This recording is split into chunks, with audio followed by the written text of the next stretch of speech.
মাটির পেয়ালায় ভেসে আসে জাফরানের সুবাস, বাদামের সুঘ্রাণ, সাথে এক প্রবাসীর স্বপ্নের গল্প। বাংলাদেশের সেরা ট্যুর প্লেস কক্সবাজারের লাবণী পয়েন্টে দেখা মিলল ঢাকার সুপরিচিত সেই আজহারউদ্দিন রাজার, যার চায়ের পেয়ালা পরিচিত বিখ্যাত রাজা চা নামে।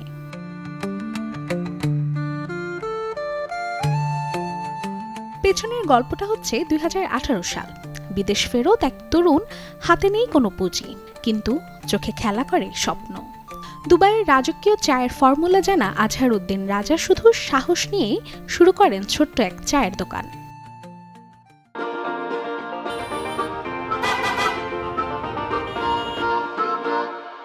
কক্সবাজার আছে, চট্টগ্রাম আছে, সিলেট আছে, মিলে 28টা দোকান করেছি 2018 থেকে আজকে হাঁটি পা করে সারা দেশে।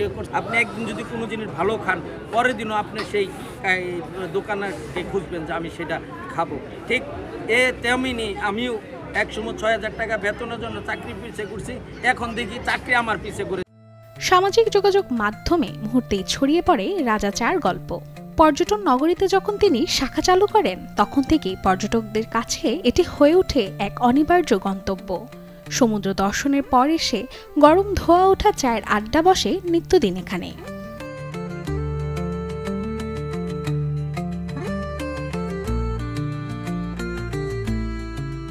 এখন একটা চিত্র দাঁড়িয়েছে এখানে, আপনার বিখ্যাত রাজা চা খাওয়ার একটা হিড়িক পড়েছে।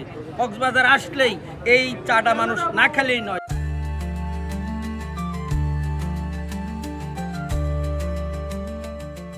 স্বপ্ন যখন মাটিতে গেঁথে যায় পরিশ্রমের ঘামে, তখন সেখান থেকেই জন্ম নেয় সাফল্য।